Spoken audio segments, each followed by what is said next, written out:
5 चीजों से पूजा होती है सूक्ष्म में, फिर बोलते हैं उसको पंचोपचार पूजन। पंचोपचार में क्या है? पाद्यम, अर्घम, आचमन्यम, स्नानम, यानी कि पाद्य, अर्घ, आचमन 4 बार भगवान को जल छोड़ा जाए, शालिग्राम जी को स्नान कराए, ये हो गया एक, यानी कि 4 बार जल छोड़ना एक पूजा हो गया। फिर है भगवान को स्नान आदि कराने के बाद में आप जो है सीधा चंदन लगाइए, अक्षत लगाइए, गंध, धूप, दीप और अंत में 5वां नैवेद्य, भगवान को कोई भी भोग, फल, मिष्ठान आदि का अर्पण करें। ये तो 5 चीजों से पंचोपचार पूजन होगा। अगर और ज्यादा आपका विस्तार है, समय है, भाव है, भगवान ने सामर्थ्य बनाए तो आप इसका दोगुना कर दें। फिर इसमें आ जाएगा वस्त्र भी आ जाएगा, फिर इसमें सुगंधित द्रव्य भी आ जाएगा, फिर इसमें तांबूल भी आ जाएगा, आदि आदि। बढ़ गया, 10 हो गया। और ज्यादा विस्तार होगा तो फिर 16 चीजों से भगवान का पूजन होता है, जिसमें पाद्यम, अर्घम, आचमन्य, विष्णानम 1, वस्त्र 2, उपवस्त्र 3, यज्ञोपवीत 4, फिर जल 5, गिनते जाओ, 5 हो गए, यज्ञोपवीत 5, फिर तिलक, फिर अक्षत, फिर पुष्प माल्यायम, फिर पुष्प, फिर धूप, फिर दीप, फिर हस्तों प्रक्षाल्य, आचमन के लिए जल, फिर नैवेद्य, नैवेद्य के बाद फिर आचमन, उसके बाद फिर फल, फल के बाद फिर आचमन, उसके बाद फिर तांबूलम, पुंगी फलम, यानी कि पान। कितने हो गए, गिन रहे कि नहीं? 18 आचमन, उसके बाद में दक्षिणा और उसके बाद में अपना समर्पण, नमस्कार। कितने हो गए?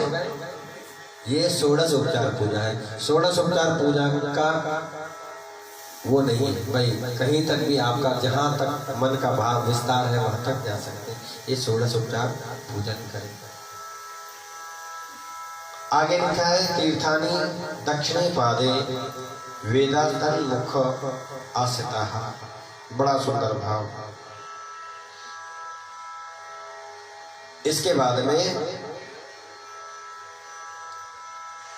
ततो हरिप्रियम अव्यक्त रूपिणो विष्णु स्वरूपम ब्रह्मणा भुवि। पुनः दोबारा से है ये विस्तार। फिर भगवान की 4 परिक्रमा की जाती है नारायण की, आपको पता ही होगा। तुलसी जी की भी 4 ही की जाती है, ये भी कल आपको बताया था, क्योंकि तुलसी जी अकेली नहीं है। कौन है इनके साथ में? मंजरी, यानी कि साक्षात श्री कृष्ण है। और भगवान श्री कृष्ण की, राम जी की, नारायण की, वामन की, इनकी 4 परिक्रमा की जाती है। कहते हैं अव्यक्त रूपणो विष्णु स्वरूपम ब्रह्मणा भुवि। फिर अव्यक्त रूप से इस पृथ्वी पर ब्राह्मणों को भगवान का अंश मान करके उनका पूजन करें। नमो ब्रह्मण्ड देवाय गौ ब्रह्मण्ड हिताय च जगत हिताय कृष्णाय गोविंदाय नमो नमः। गैया, तुलसी विरवा, पीपल का वृक्ष, वट वृक्ष और ब्राह्मण, इनको अव्यक्त रूप से भगवान का अंश मान करके इनका पूजन करें।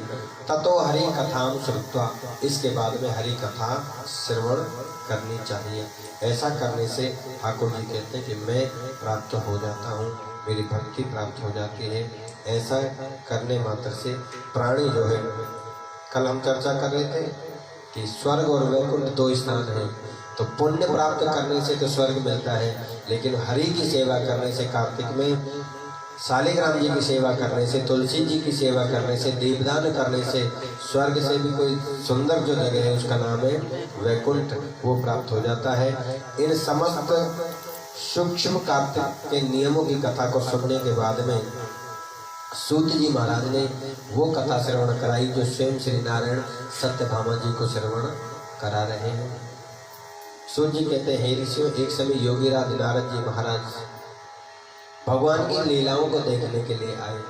ये प्रसंग वैसे तो आपने शायद पहले सुना ही होगा, और हर वर्ष कुछ ना कुछ थोड़ा अलग अपने आप हो जाता है। ये सब ठाकुर जी की कृपा होती है। सूत जी कहते हैं, ऋषियों, एक समय योगीराज नारद जी भगवान की लीलाओं को देखने आए, दर्शन करने आए। कब की बात है? बात उस समय की जब मेरे ठाकुर जी के 16,108 विवाह संपन्न हुए। 16,108 विवाह के बाद में भगवान की संतति वंश बढ़ने लगा। और शायद ये भी पता होगा कि भगवान की कितनी संतान हुई, यानी कि प्रत्येक रानी से 10-10 पुत्र। 16,108 में प्रत्येक रानी से 10-10 पुत्र और एक पुत्री, यानी कि हर एक रानी से 11 संतान पैदा हुए। इस तरह में भगवान का जो वंश है वो यदुवंश जो है 56 करोड़ हो गया। कितना? लेकिन नारद जी ने देखा कि मैंने सुना है कि ये ब्रह्मचारी हैं, ये योगियों की योगी कहलाते हैं, और ये अकेले हैं। श्रीमान जी की पत्नी जो है 16,108 है। ऐसी स्थिति में ये सबके साथ में कैसे विचरण करते होंगे, कैसे रहते होंगे, ये जरा देखना चाहिए। बात समझ में? ऐसी स्थिति को जानकर के नारद जी महाराज भगवान की लीला का दर्शन करने गए। द्वारिका में पहुंच गए। जाकर के देखा, भगवान ने स्वागत किया। नारद जी आए थे प्रत्येक पत्नी के साथ भगवान को देखने की। ये अकेले हैं तो फिर सब पत्नियों के साथ कैसे? ये अकेले हैं तो सब पत्नियों के बच्चों के साथ में कैसे? और ये अकेले हैं तो फिर इतनी सारी इस स्थिति को कैसे संभाले हुए? नारद जी ने प्रत्येक कक्ष में जाकर के देखा, प्रत्येक अलग अलग महलों में जाकर के देखा, तो कहीं भगवान को रुक्मणी जी के साथ हंसते खेलते हुए देखा, कहीं सत्यभामा जी के साथ पंखा जलते हुए देखा, कहीं जाम्बवती भोजन की थाली लेकर के खड़ी हैं, कहीं ठाकुर जी स्वयं योग में बैठे हैं, कहीं ठाकुर जी स्वयं ध्यान में बैठे हैं, कहीं स्वयं ठाकुर जी अपने बच्चों को क्रीड़ा करा रहे हैं, खिला रहे हैं, कहीं स्वयं भगवान अपने बच्चों को धनुर्विद्या सिखा रहे हैं, कहीं स्वयं भगवान नृत्य और गान में मस्त हैं। यानी कि नारद जी प्रत्येक महलों में जाकर के देखते हैं तो हर जगह भगवान को अलग अलग उन्होंने पाया।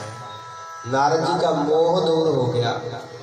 नारद जी का मोह दूर हो गया कि बाप रे, ये मैंने कैसा अपराध कर दिया, ये तो ब्रह्म है।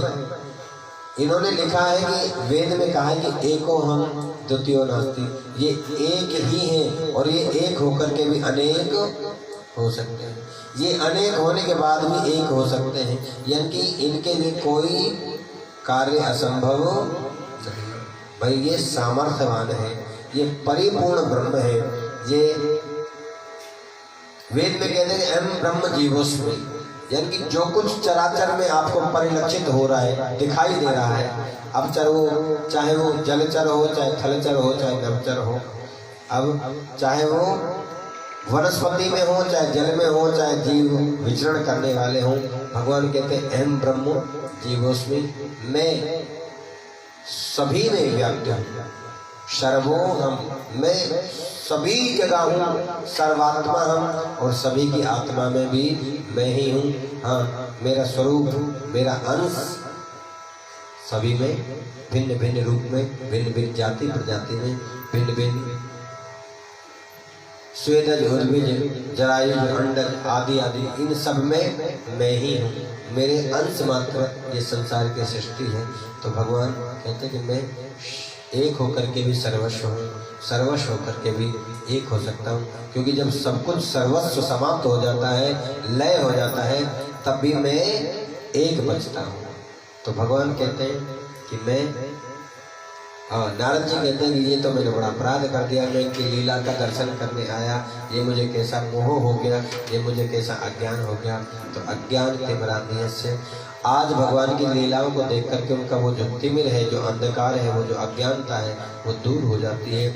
नारद जी ने ठाकुर जी के श्री चरणों में प्रणाम किया, कोटि कोटि वंदन किया और कहा कि प्रभु मुझे क्षमा करना, मुझे मेरे अपराध को क्षमा करना, मैं आपकी लीला का दर्शन करने आया, अब मेरा मन संतुष्ट है, मैंने निसंदेह आप पर संदेह किया, मुझे ऐसा नहीं करना चाहिए। देखो, भगवान की कथा में और भगवान के वक्ताओं में संदेह नहीं करना चाहिए, क्योंकि भगवान की कथा अथाह है, कोई वक्ता उसको किस तरह कहता है, कोई वक्ता किस तरह प्रस्तुत कर देता है। किसी वक्ता के पास उसको और ज़्यादा तरीके से या कई तरीके से प्रस्तुत करने का भाव हो सकता है।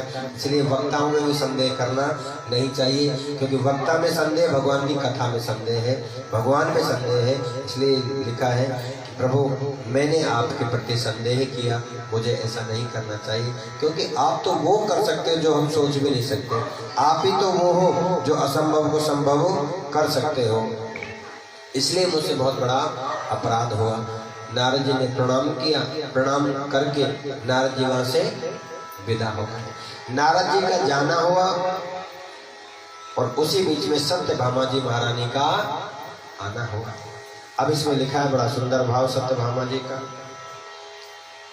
सत्यो उवाच धन्यास्मि कृतकृत्यास्मि सफलं जीवितं मम मज्जन्मनि निदाने च धन्यो तो पितरो मम। भाव है, हे नाथ, सत्यभामा जी श्री कृष्ण से कहते हैं कि हे नाथ मैं धन्य हूं, मैं धन्य हूं। हम लोग ऐसा नहीं कहते, हम लोग ऐसा नहीं कहते। हम सदा अपने आप को कोसते रहते हैं, भाई मैं बड़ा भागा हूँ, मैं बड़ा बेकार हूँ, मैं दुखी हूँ, मैं परेशान हूँ, मैं ये हूँ, मैं वो हूँ, मैं तकलीफ में हूँ, मैं ये। कथा की शिक्षा क्या है? हालांकि कथा में आगे बढ़ेंगे, सत्यभामा जी बाद में क्या पूछती है वो अलग विषय है, लेकिन इतने से मात्र में ही कथा का भाव ये छुपा है कि कभी भी अपने आप से, अपने जीवन से, अपने कार्य से और अपनी वास्तविकता से आप दुखी ना हो। हमेशा सुंदर और सकारात्मक सोचिए कि मैं सुखी हूँ, मैं खुश हूँ, मैं आनंद में हूँ। मुझे जितना ठाकुर जी ने दिया उतने में मैं प्रसन्न हूँ, या जितना मैं कर पा रहा हूँ उतना मुझे प्राप्त हो रहा है, मुझे उसमें संतुष्टि होनी चाहिए।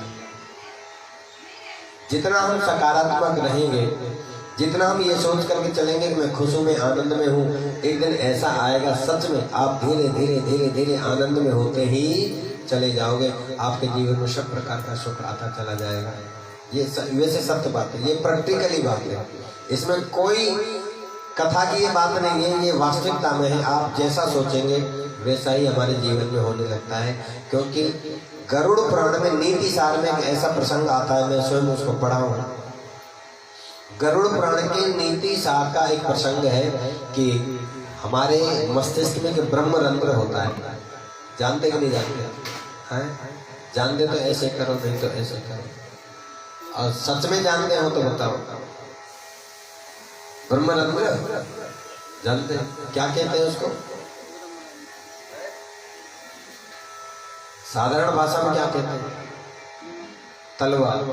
माथे में तलवा होता है, कच्ची जगह होती है। जब बालक पैदा होता है ना, उसको देखना 2, 4, 5 महीने तक उसके यहाँ गड्ढा होता है कि नहीं होता? उस जगह उंगली अगर दबा दोगे ना जोर से तो शायद ऐसा लगता है उंगली अंदर चली जाए। तो बाद में जो है परिपक्व होता है, थोड़ा मजबूत हो जाता है, लेकिन उसी को बोलते हैं तालु। जीव का तालु वहां लगाया जाता है। योगी लोग जो है जीव का तालु उसी जगह पे लगा करके ध्यान करते हैं, उससे ध्यान भटकता नहीं। उसी को हम बोलते हैं ब्रह्मरंध्र। क्या बोलते हैं? ये वही ब्रह्मरंध्र है। जिस समय जीव जैसा सोचता है उसी समय उस ब्रह्मरंध्र से ऐसा ही हार्मोन्स एक्टिव होता है, गिरने लगता है। अब ये तो हमने हार्मोन्स नाम दे दिया, अन्यथा कहा जाता है गरुड़ पुराण में उसी ब्रह्मरंध्र से ऐसा रस टपकने लगता है हमारे अंदर, यानी कि जैसा हम सोचेंगे उसी तरह का वो रस जो है उससे गिरता है और उसी प्रकार की एक्टिविटीज हमारे शरीर में होना आरंभ हो जाता है। इसलिए कहा जाता है कि मनुष्य को जितना वो सकारात्मक सोचेगा, इस ब्रह्मरंध्र से सकारात्मक हार्मोन्स जो है हमारे अंदर गिरेंगे और वो हार्मोन सकारात्मक होंगे तो हमारे शरीर में सकारात्मक ऊर्जा का संचार करेंगे। और अगर आपने नेगेटिव नकारात्मक सोचा तो नकारात्मक हार्मोन्स आपके अंदर गिरते चले जाएंगे और आपके शरीर की एनर्जी को, नकारात्मक भाव ऊर्जा को संचारित करेंगे, फिर आपके साथ में वो नेगेटिव होने लग जाता है। ये सब बात तो जितना सुंदर और अच्छे से अच्छा आप सोच सकते हो, वैसा ही ब्रह्म रंग से वो रस हमारे अंदर गिरेगा, जाएगा, और फिर क्या होगा, ऐसी ऊर्जा, ऐसी एनर्जी, ऐसी सकारात्मकता हमारे जीवन में, वो जो सेल्स अंदर गए हैं वो एक्टिव होने लग जाते हैं, फिर वो ऐसा ही करने लग जाते हैं। अन्यथा अगर ऐसा नहीं होता तो आप कभी भी प्रैक्टिकल करके देखना, भगवान शिव का जो उपासक है वो शिव की तरह सोचने लग जाता है, वो शिव का जैसा हो जाता है। भगवान कृष्ण का उपासक वो कृष्ण की लीलाओं की तरह कृष्ण का उपासक हो जाता है। मर्यादा पुरुषोत्तम राम जी का उपासक राम जी जैसा ही लगने लग जाता है। इस बात को भी चलो छोड़ दो, ये शायद बात और लंबी हो। आप देख लीजिए, चोर के अंदर चोरी वाले हार्मोन्स क्यों एक्टिव हो जाते हैं? क्योंकि उसकी संगति और उसकी सोच वही हो जाती है जैसे सामने वाली, वो धीरे धीरे धीरे धीरे अपने अंदर वो ही चीज एक्टिव कर लेता है और उसका गुण वही वाला बन जाता है।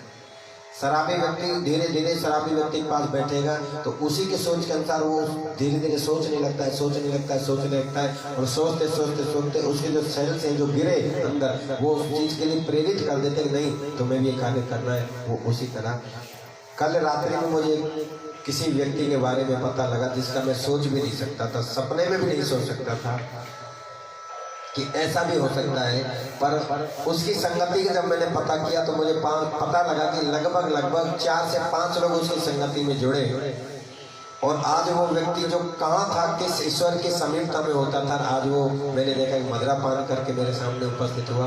मैं तो विश्वास ही नहीं कर रहा था कि ऐसा भी हो सकता है। पर जब व्यक्ति किसी संगति से जुड़ जाता है फिर वो जैसा सोचने लगता है ऐसा ही उसके अंदर वो हार्मोन्स जो है गिरने लगते हैं, फिर उसको उसी मार्ग की ओर वो एक्टिव कर देते हैं। तो ये हमारे ऊपर निर्भर करेगा। ये आज की कथा का बड़ा मुख्य पॉइंट है कि ब्रह्म रंध्र से हमारे अंदर सकारात्मक और नकारात्मक 2 तरह के हार्मोन्स निकलते हैं। जितना हम नकारात्मक सोचेंगे एक दिन हमारे जीवन में नकारात्मक ही होता चला जाएगा, बेकार होता चला जाएगा। इसलिए जितना संभव हो अच्छा सोचिए, प्रसन्न रहने का प्रयास करिए, भगवान की कृपा ऐसा समझ करके जीवन को आनंदमय सुखमय व्यतीत करने का सोचिए। एक दिन जरूर, समय जरूर लगेगा, लेकिन जरूर एक दिन वो आएगा जो आप सोचते होंगे कि मेरा ऐसा होना चाहिए, मेरा वैसा होना चाहिए, मैं ये हो जाऊँ, मैं ये करूँ। धीरे धीरे ठाकुर जी किसी भी माध्यम से, अब आप ये नहीं सोचना, बहुत से लोगों का ये भी प्रश्न होता है कि ऐसा सोचते सोचते तो जीवन ही चला जाता है, फिर होगा कब?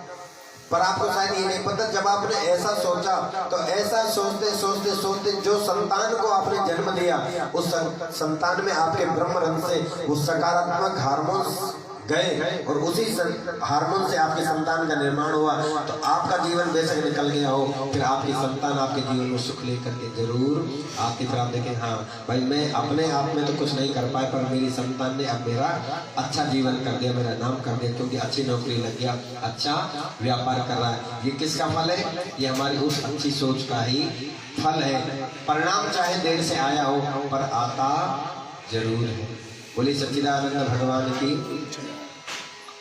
ऐसा वास्तविकता में इसलिए होता है कि आप खुद ऐसे प्रैक्टिकल हजारों दुनिया में देखोगे कि नेता का बेटा नेता ही क्यों बनता है, नेता का बेटा नेता ही बन जाता है, क्योंकि हर समय नेता की सोच जो है आगे तक की राजनीति में करने की होती है, अपने परिवार को वंश को आगे तक उसी लाइन में ले जाने की होती है। धीरे धीरे उस संतान में वही गुण प्रभावित हो जाते हैं।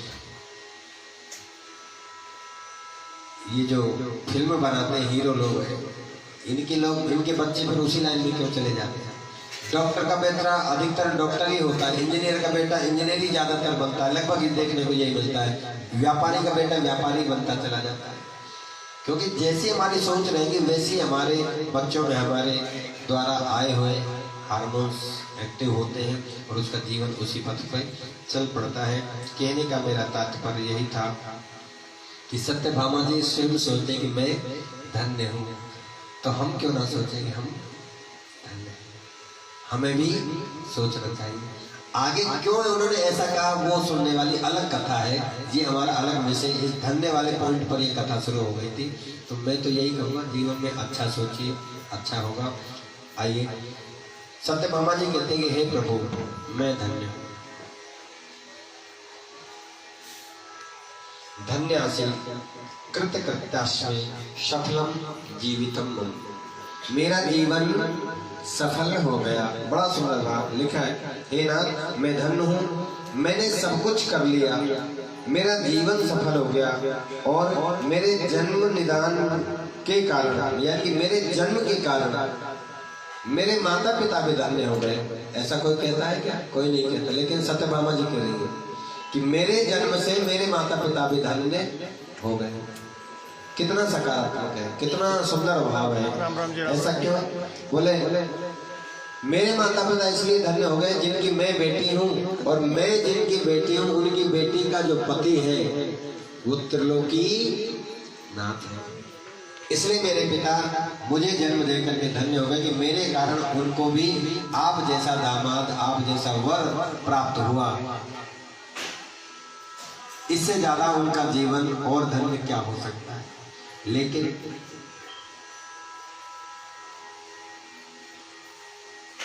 मैं ये जानना चाहती हूँ कि 16,108 सहस्त्र रानियों में फिर सबसे ज्यादा मैं आपको प्रिय हूँ। हे प्रभु, मैंने विधान पूर्वक आप आदि पुरुष के साथ में वे कल्प वृक्ष नारद जी को अर्पण किया, जिसकी वार्ता भी पृथ्वी के लोग नहीं जानते। यानी कि कल्प वृक्ष की महिमा जो लोग नहीं जानते, ऐसे कल्प वृक्ष को मैंने नारद जी को आपके साथ समर्पित किया, और वही कल्प वृक्ष एक दिन आप स्वयं मेरे लिए लेकर के आए, जो आज मेरे आंगन में विद्यमान है। मैं इस समय त्रिलोकपति, त्रिलोक्याधीश भगवान श्री कृष्ण की प्रिय पत्नी हूँ। हे मधुसूदन, आज मैं आपसे कुछ जानना चाहती हूँ, मैं आपसे कुछ पूछना चाहती हूँ। यदि आपका मेरे ऊपर अनुराग है तो आप विस्तार से मुझे कहिए, जिससे मैं अपनी आत्मा का कल्याण कर सकूं। ये सत्यभामा जी ने क्यों पूछा? भाई कोई स्वयं के लिए इतनी सारी बातें जरूरी नहीं कि सब पूछें, लेकिन इस पूछने का कारण एक यही था, जो भी इस कथा को सुनेगा वो अपने प्रारब्ध को, अपने वर्तमान को और आने वाले समय को सुधार सके। इसलिए सत्यभामा जी ने शायद हम सबके कल्याण के लिए इस प्रश्न को किया, क्योंकि सत्यभामा जी कहते हैं कि मेरा प्रारब्ध, मेरा पिछला जो जन्म है वो आखिर ऐसा क्या था, ऐसा मैंने कौन सा कार्य किया जिस वजह से आप मुझे पति रूप में प्राप्त हुए। आपने मेरे यहाँ देवताओं से, इंद्र से विरोध आदि करके कल्प वृक्ष को मेरे आंगन में लगा दिया, यानी कि मैं आपकी 16,108 पत्नियों में प्रेयसी बनी। ऐसा मेरा कौन सा कर्म है, ऐसा मेरा कौन सा पुण्य है जिससे मुझे ये सब प्राप्त हुआ, ये मैं जानना चाहती हूँ। अब भगवान बताएंगे तुमने ये कैसे किया, तुम्हें ऐसा क्यों प्राप्त हुआ, तो उसका उत्तर ही हम सबका कल्याण करने वाला होगा। क्योंकि जो सत्यभामा जी ने किया होगा पिछले जन्म में, जिससे ये फल उन्हें मिला, वही यदि कार्य हम भी करेंगे तो हमारा भी अगला जन्म सुधर सकता है, वर्तमान सुधर सकता है। भगवान ने देखा और लिखा है कि मंद मंद मुस्कुराते हुए मेरे ठाकुर जी ने सत्यभामा जी की ओर देखा, सत्यभामा जी का हाथ पकड़ा और उन्हीं सत्यभामा जी को उसी कल्प वृक्ष के नीचे लेकर के चले गए, जो स्वयं भगवान श्री कृष्ण इंद्र से लेकर के आए। सत्यभामा जी का प्रश्न सुना और कहा कि देवी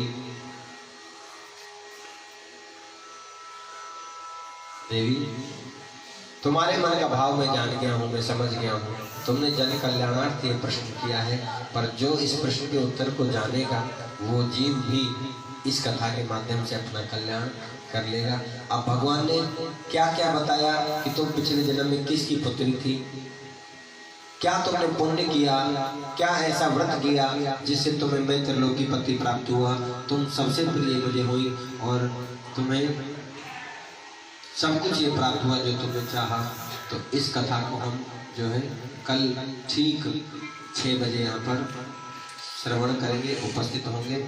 आज की कथा का विश्राम और अध्याय दोनों ही यही विश्राम कर रहे हैं।